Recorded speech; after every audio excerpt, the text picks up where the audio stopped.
So for those of you who do not know, I'm Elizabeth Gordon, and I am the CEO of Parkinson's Care and Support UK.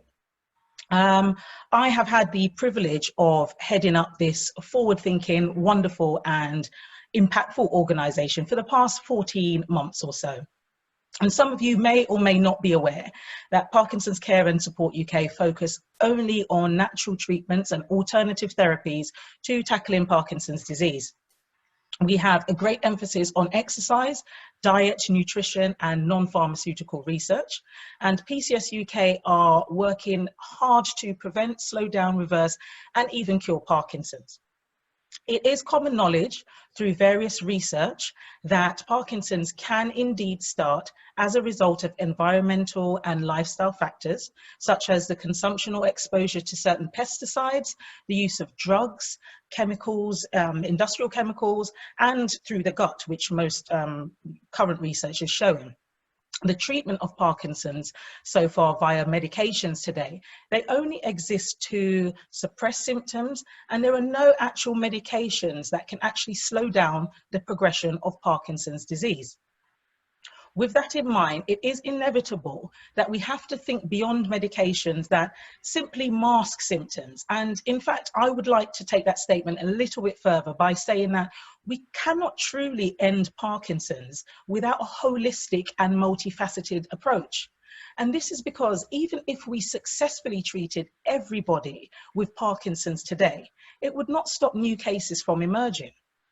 And so the world of our charity and our focus is not just the slowing down of the progression, the reversing and the cure, but we are really, really desperately shifting our focus into the prevention of Parkinson's. And that is a whole fascinating area within itself. But for today, as it's World Parkinson's Day, and as we are here to highlight and raise awareness of alternative therapies, we have two amazing guests here to give you some information on an alternative therapy called Qigong. One of our guests is John Millar, who will be speaking first as a Qigong practitioner and also a teacher. And John delivers some of our online Qigong exercise classes. He also delivers our face-to-face exercise class in Bury St Edmunds in Suffolk.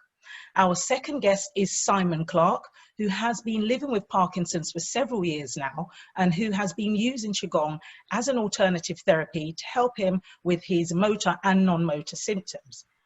So during these two lovely guys who have come along to present, during their presentations, please do type your questions in the chat box on the Zoom app, and we will present those questions to John and Simon at the end. So let me see if this will run smoothly and see if I can transfer over to John now.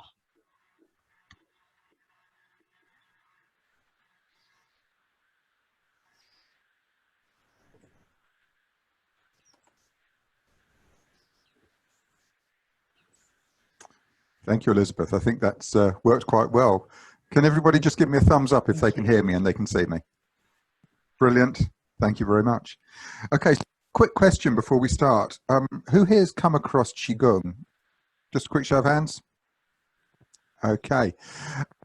What I'd like to do, I'd like to start by explaining a little bit about what Qigong really is. And then we can, I will talk about it in fairly general terms. Simon has got this wealth of understanding about how it works for Parkinson's, and so we can sort of approach things from both angles. But just as a way to start, what I'd like to do, I'm just going to share my screen with you because I've got some slides that we can actually go through. So hopefully you can see the lovely blue sky that I've got on the screen now. So if you Google Qigong, what is Qigong?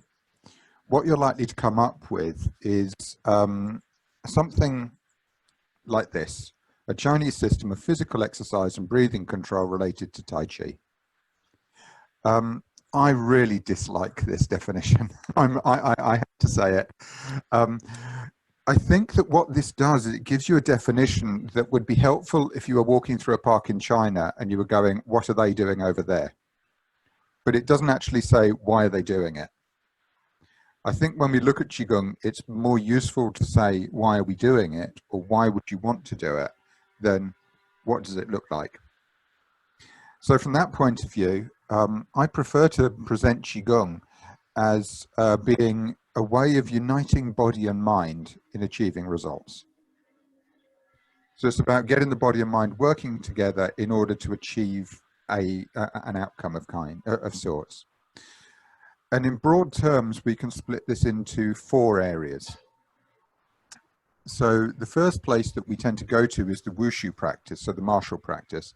So if you look at people like the Shaolin monks, they use Qigong in order to achieve an aim for martial. So it's about being able to be impenetrable to spears, all kinds of things that are useful within that martial context. And that side of Qigong is not overly relevant in this conversation, so we'll move on. The second aspect of the practice is traditional Chinese medicine. And so within traditional Chinese medicine, and Qigong is one of the main pillars of traditional Chinese medicine. Most people have heard of acupuncture and Chinese herbs, but also you've got the Qigong practice, and you've also got the Tuina practice, which is the massage aspect. So within traditional Chinese medicine, Qigong occupies this space of creating a healthy balance within the body, of bringing the body back into a state that all of the energies are in harmony and everything is working well. And this is of more interest in this field. But if I'm being honest, I find that most of the work that I do, unless people are fully engaged in traditional Chinese medicine, they don't necessarily want to learn a whole new way of doing things in order to find something that's helpful for them. So while I'm happy to go there and have the conversations, again, I don't feel that that's particularly relevant for what we're doing today. And I'm happy to answer questions on that one as well. Now, the third aspect of the practice I describe as the spiritual aspect of the practice.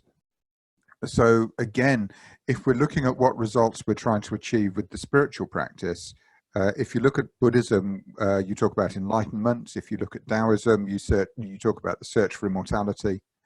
I've been fortunate to work with a wide range of people. So I've done work in the Middle East, where you can use Qigong in order to support people who are within an Islamic culture.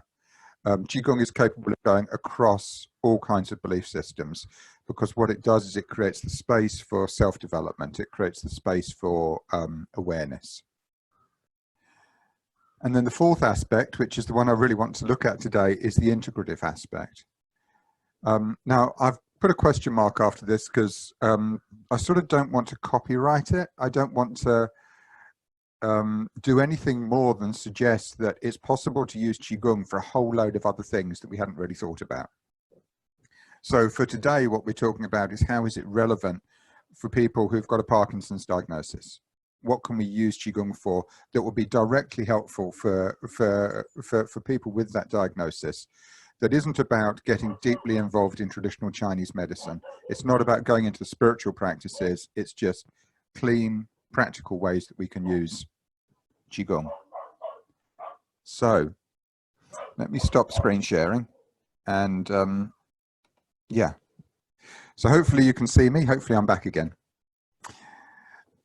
So from that point of view, what I'd like to do is just give you a bit of an idea of what Qigong actually looks like and what it does. So when we talk about uniting body and mind, it's about getting movement linked with the mind and enabling that to create change within the body. So a typical practice that you may see could be simply allowing the hands to rise up on the in-breath and sink down on the out-breath. And this practice is a very calming practice. It's a very centering practice. And just so as a simple practice, this is a very good way of letting go of stress. It's a very good way of just allowing yourself to come back into a more centered space. And in that more relaxed state, you give the body more of a chance to recover. You give the immune system, the digestive system, the opportunity to have some time out and to really work. I've slightly lost my notes, so you'll have to bear with me a second. And I've just realized that the bit that I should have gone to was about the Hwajia Center. So have people come across something called the Medicineless Hospital? Okay. Within China in the 1990s, there was a guy called Pang Ming who developed the system of Qigong called Qigong. And Qigong is it's a fairly modern system, but it draws a lot from the traditional systems. And as part of the work that he did, he set up what was called a medicineless hospital in the West. It was actually a Qigong center called the Huajia Center. And this center and I'm not 100% clear on the numbers. I know it was in excess of 400,000 people go through. And the recovery rate that they got in the space was over 95%. And the people who were going through the hospital were purely practicing Qigong. So a lot of people were going through, we hear a lot of stories about the things that happened with cancer in the hospital, but there's also a lot of people who went through with Parkinson's diagnosis. And they purely used the Qigong in order to overcome the diagnosis. So certainly when we're talking about cancer, there was a lot of recovery. There's quite a lot of stories about people recovering from Parkinson's that come out of the hospital. I couldn't comment directly on that. I have to take everything I hear with a little bit of a pinch of salt until I've really dug into it. But I find the idea of people recovering from Parkinson's to be completely possible. And so I'd just like to put that out there. One of the stories that came out that I think is really entertaining is adults having their teeth grow back. And I love this story because I find it so difficult to believe. It just doesn't make any sense to me.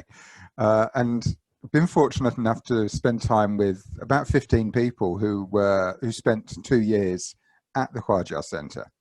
And I've asked them about the story. And the thing that becomes interesting here is that they've all said, yes, it happened. But what happened was that it was a certain age of person that, that the recovery occurred for. And when they dug into it, they find that these people grew up during the Cultural Revolution and their only education was Mao's Little Red Book. And the bottom line is that nobody had told them they couldn't grow their teeth back. And I love that idea. I love the idea that if you don't believe something is impossible, it becomes possible. So then the question really becomes, what do you want to do with your practice? What do you think is possible at the moment? And how can you take a practice such as Qigong and use it in order to overcome symptoms or in order to let go of problems that you're having or issues that you're having and move forward? And so what Qigong is, it's a way of combining body and mind. So when we have a simple breath like this that's rising and falling, we'd link an idea to this and it becomes a moving meditation. So it's a way of changing your reality. It's a way of rewiring your brain. It's a way of changing your story. So hopefully that gives a bit of an overview. I can talk at length, as you can probably guess. And one of the big things that I go into is stress, and the way that we can use Qigong for stress and to change our relationship with stress. And one of the other things that I feel is really important here is this concept of holistic health. I think that one of the things within holistic health that we need to be able to do is when we take on a practice that is as seemingly strange to people as Qigong, we've got a way to express it that makes sense to the people around us. We tend to view holistic health being within the body, all the systems working together, but actually there's a bigger picture here. It's about the people who we spend time with, understanding and supporting us in the things that we're doing in order to heal ourselves. And if you start to talk to people about, oh, I do Qigong, and it's all about opening up Ren Mai and Du Mai and the lower Dantian and the middle Dantian and the upper Dantian, they're probably going to be, what's that? Don't understand, and they won't be fully supportive. But if we can actually make it accessible, if we can make it sensible and easy to understand, easy to express to people, then what happens is that when you tell people about it, they go, oh, right, that sounds interesting. or yeah, I really respect what you're doing there. And I think that's a really important piece, that whatever practice you take on, you need to be able to explain it to people in such a way as they can be supportive, because there's nothing more undermining than having people around who are not supportive. So that's a brief introduction to Qigong and me blethering on about stuff. So yeah, I will pass you back to Elizabeth.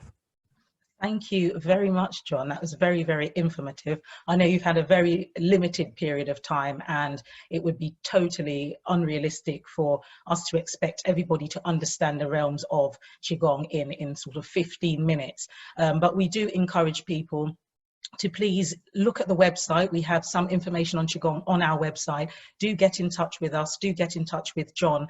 And like John said, you know, try it for yourself and see if it's for you. We do offer John's classes on our Facebook exercise hub.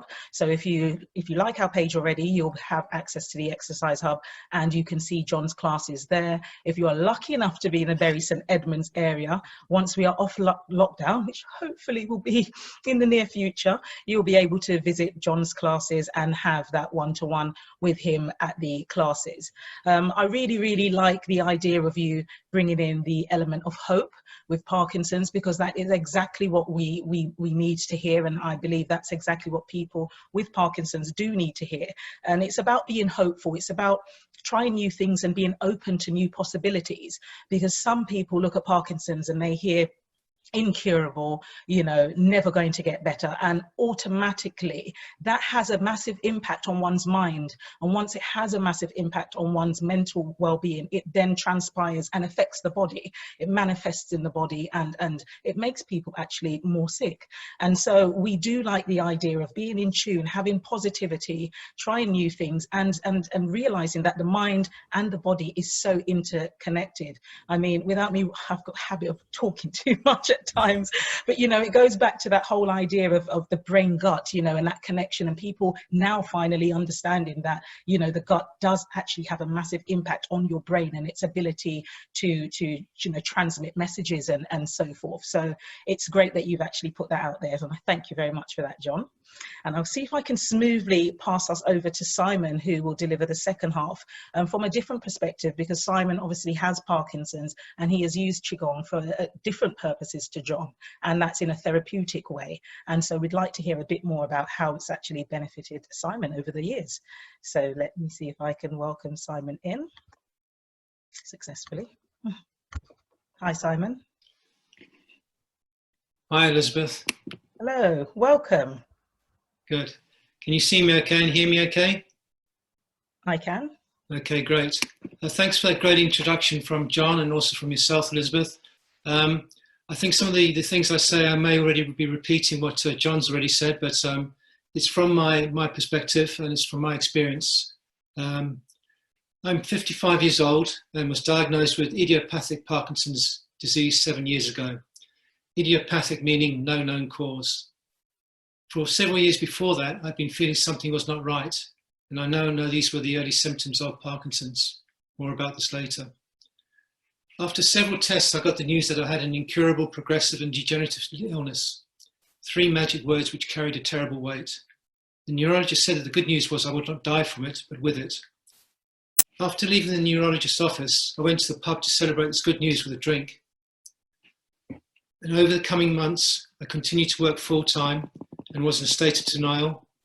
This was the first stage of the grief process. Other stages were to follow: anger, bargaining, depression, acceptance, and not necessarily in that order.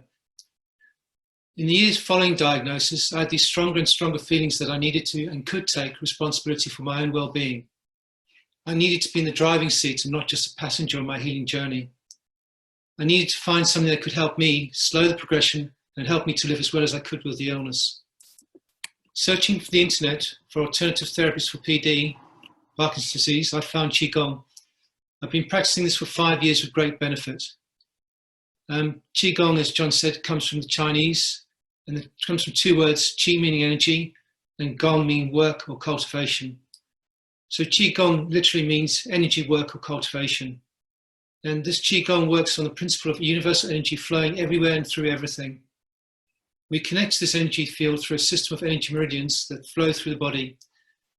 In Qigong terms, these energy meridians can become blocked and illness can appear.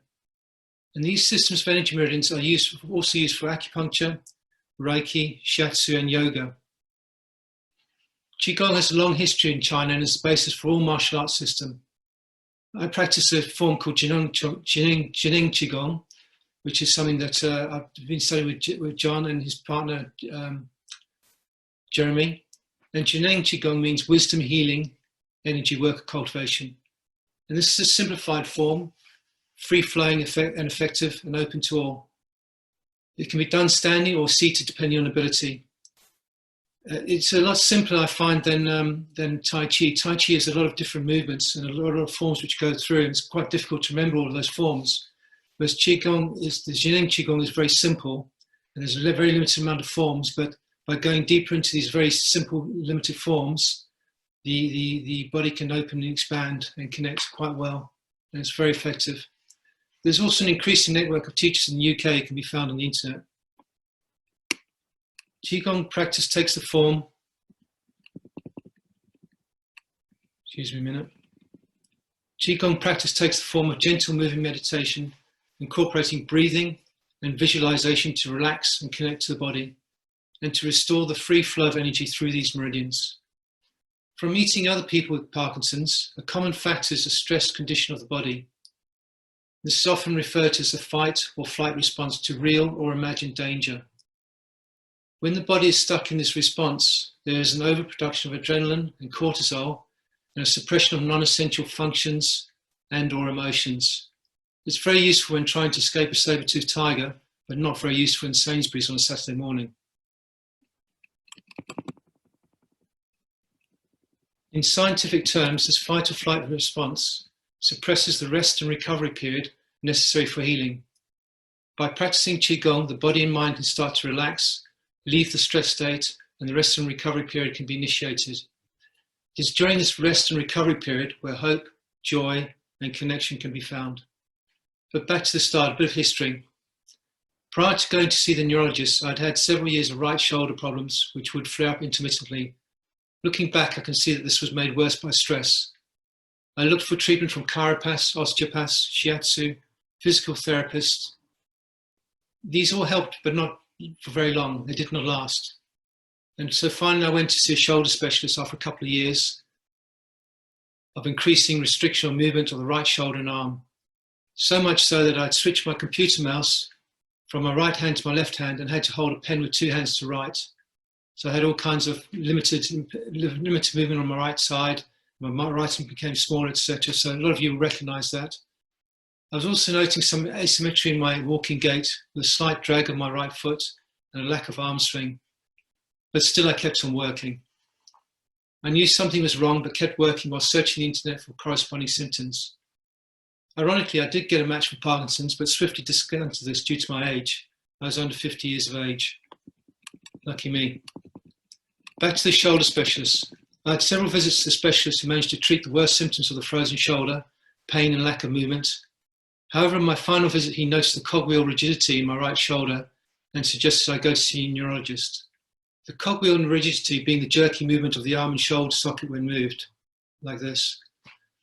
So I went to the neurologist. I thought my visit there would just be a precaution to rule out any neurological problems. And my problem was purely musculoskeletal, which could be resolved with treatment and time. I was in for a shock. On seeing the neurologist, he did several tests.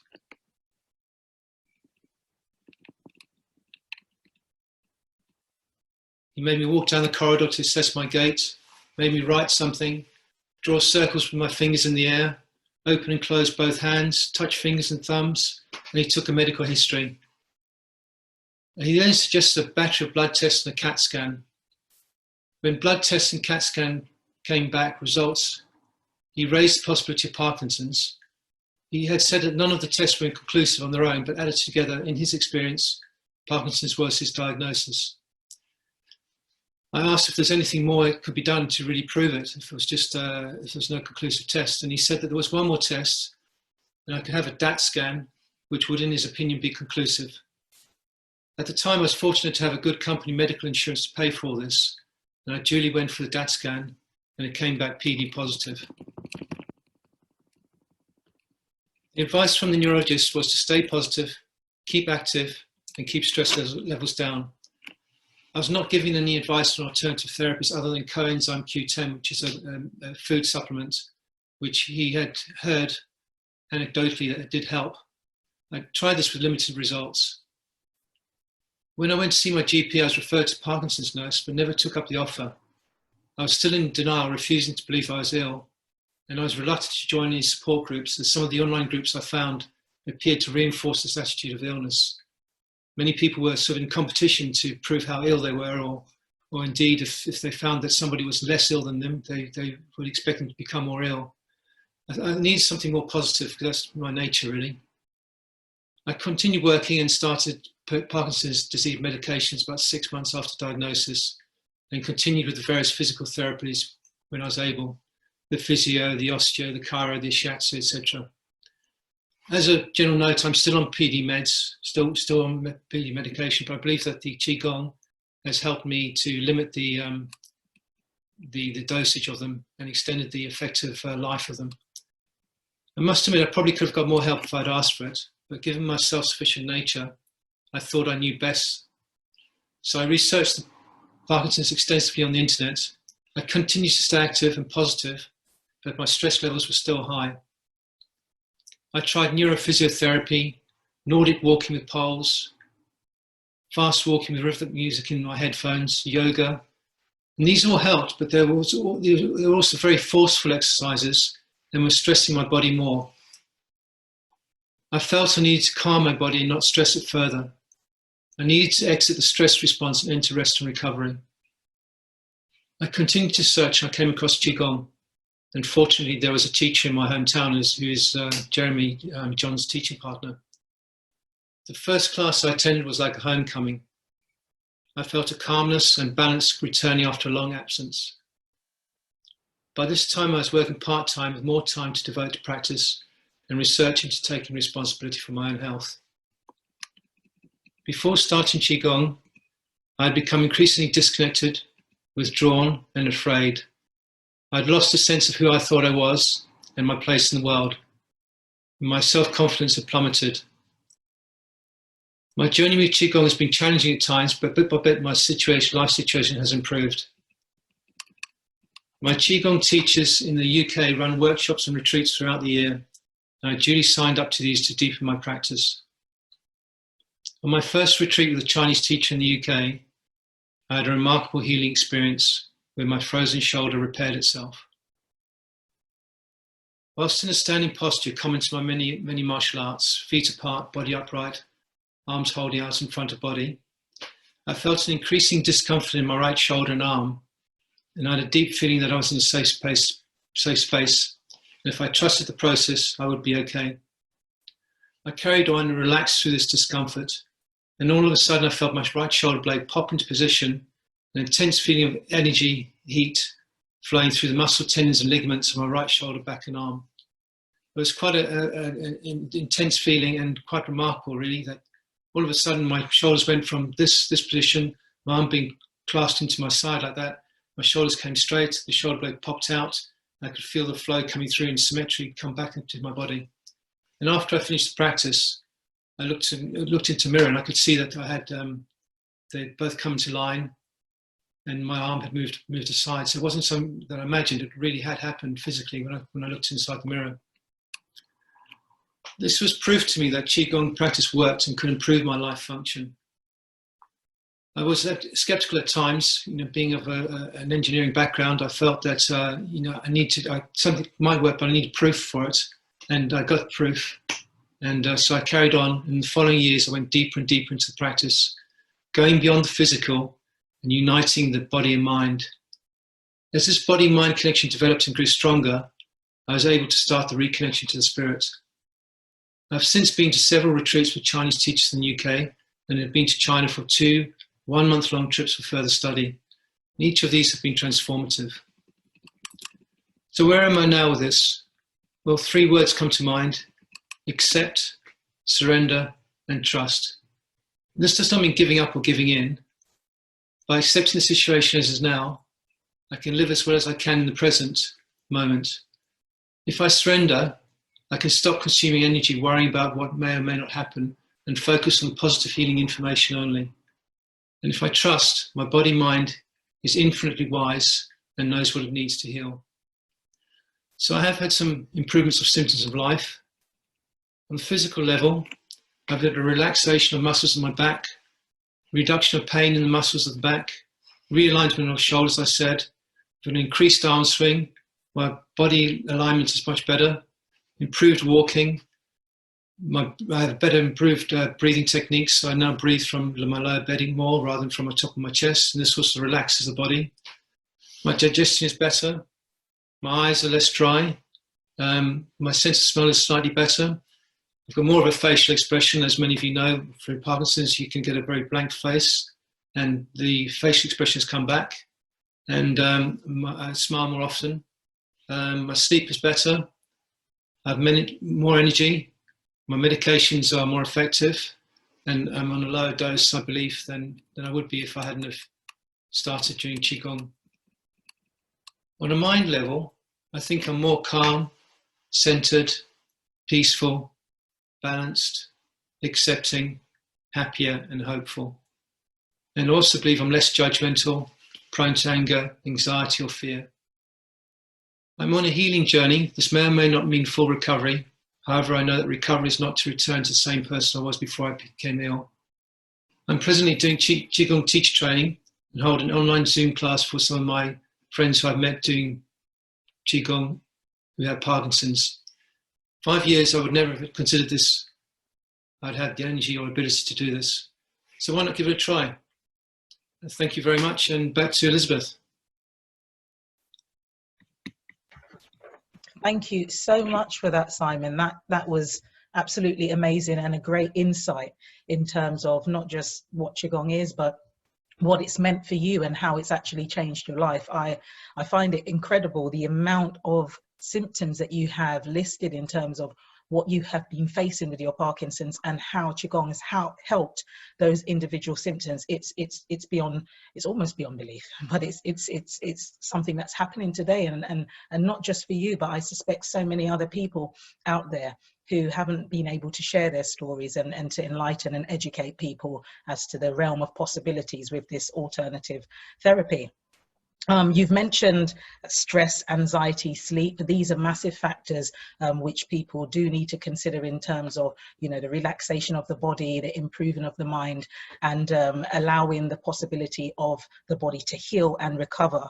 And stress and anxiety, it does, you know, cause a lot of problems and suppresses people's body in order to move forward with recovery. And sleep, as we know, is important for not just the body, but also mentally and for rejuvenation and so forth. You mentioned also the frozen shoulder, which we're very interested as an organization to look at, because we have found that there have been several people commenting as in regards to a frozen shoulder or problems with the shoulder, and very much they have mentioned the right side actually experiences problem with the shoulder and the right side before having an official diagnosis with Parkinson's. So that's another area which we are looking at in terms of early detection of Parkinson's, on why maybe the shoulder in particular is impacted and affected in that kind of way. Look, going back to you speaking, the whole element of positivity and focus is once again something that we champion, and we're grateful for you, you know, being able to echo those words and to share with people your outlook on life and the necessary elements of staying positivity and how that impacts on Parkinson's, and why we should all try and you know, give it a shot in terms of being positive and giving ourselves the best chance of a good outlook going forward. In regards to, I'm not sure how many of you out there have registered for a online seminar we have. Well, it's not a seminar actually, it's an online yoga, meditative yoga session we have later on. And that just incorporates also the body and mind, the relieving of stress and anxiety. We have a session coming up at 4 p.m. today, which has been organized by one of our yoga instructors, Charlotte Khan. If you haven't registered, then we will send you the link afterwards so you can register for that. We've got one or two questions here. Okay, we've got Agnes helpful to hear Simon's journey. Thank you very much for that. We've got also one or two I've got jotted down here. So Simon, I think you briefly touched upon this. When you were diagnosed, were you given any information on alternative or complementary therapies or signposted to anywhere else? No, I wasn't given anything by my neurologist. But when I went to my GP, they did give me a referral to the Parkinson's nurse. Right. I believe that probably would have opened up a big door for me. But because I was in such denial, I didn't really want to enter into any sort of relationship with the support group at all. So that was sort of closed down to me. But perhaps if I had have gone down that road, it would have opened up different possibilities for me. Right. And we have here for you, John. Okay, this person has looked at a couple of your videos and has looked at Qigong. And would you say that Qigong is recommended for people with less mobile functioning? Or would you say that it's particularly useful for those at the beginning of their Parkinson's journey, or can it be used at a different level in more advanced or intermediary level of Parkinson's? Yeah, absolutely. Within the system, there's a saying, "Yi Dao, Qi Dao," which is where the mind goes, the Qi follows. And you need to remember this at all points when you're practicing. So if you have a practice and you find that you can movement that's that size, if the mind is with it, that movement will be just as useful as a far bigger movement. So it's more about allowing the movement to guide the mind. So if you're trying to follow if you're following one of the online sessions and I'm doing a movement that is big or is beyond your current ability, scale it back to something that is useful for you. Scale it back to something that you can work with today. And if I recorded sessions every day, or if I was running online sessions every day, you'll see that my ability to move varies on a daily basis. So it really is just about do what you can, but as Simon has also alluded to, be willing to push yourself a little bit. Be willing to be amazed by what you're capable of, and don't just stick to what you think you can do. Always be willing to push through a little bit more and get a bit closer to the bigger movements. So yeah, doesn't matter how much movement you've got, it will be helpful for you. Thank you. And this might stem on from that. We've got one person who has asked, would you recommend learning Tai Chi and Qigong together, or would you say that it's better to start with one and then move on to the other? As a Qigong teacher, definitely not. Just no, I think what's important is finding the thing that works for you.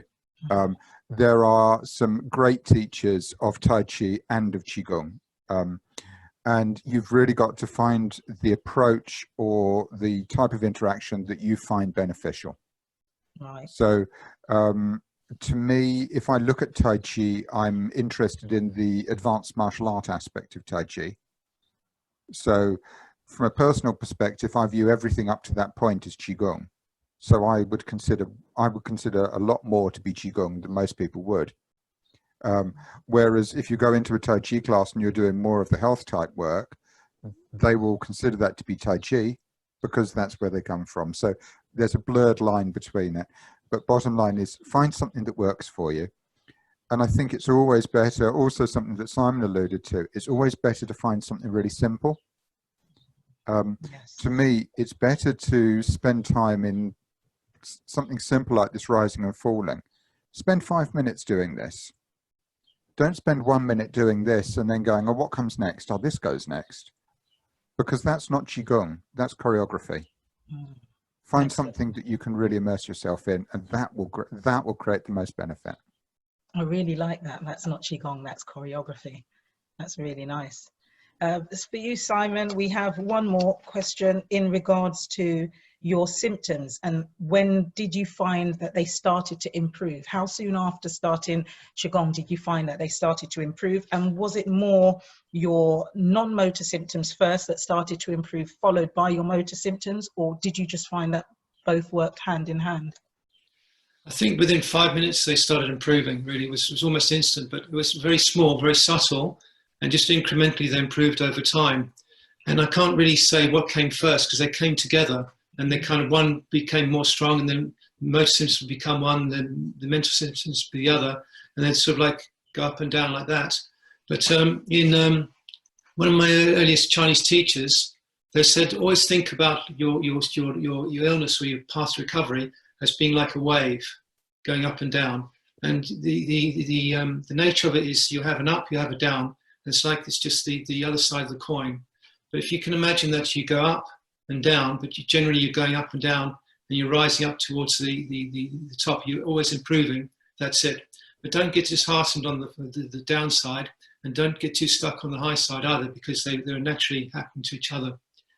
The other thing he said to me was, in the path of recovery, if you have full health here, you come down your illness curve here, and your path up to recovery comes up the other side. That's like an inverse parabola. But if you start up here and you come down to this side and you're on the path to recovery, you can kind of get stuck and forget about what full recovery and healing looks like, because you remember it, so you can plateau. So as John said, it's good just to keep on pushing yourself, and you come up so you can eventually improve your situation. And little by little, it improves. And as John said, when I first started, I had very limited motion in my shoulders, and this was a very difficult movement, and doing this was very difficult as well. But it comes back slowly. But sometimes you have like a remarkably big movement, like I did with my shoulder popping. Other times it's just a slow progression, and it improves bit by bit. Your life situation improves. So it's good to just believe in what you can do, and always sort of think about the next step, and that you can improve your situation. So overall, to answer your question, it's pretty much instantaneous, but I did sort of jump straight into this Qigong, and I suspended my disbelief that it could or couldn't work. And I said, well, let's just be open and see what happens, really. And because I knew from my research, the conventional wisdom was the illness would just take me down.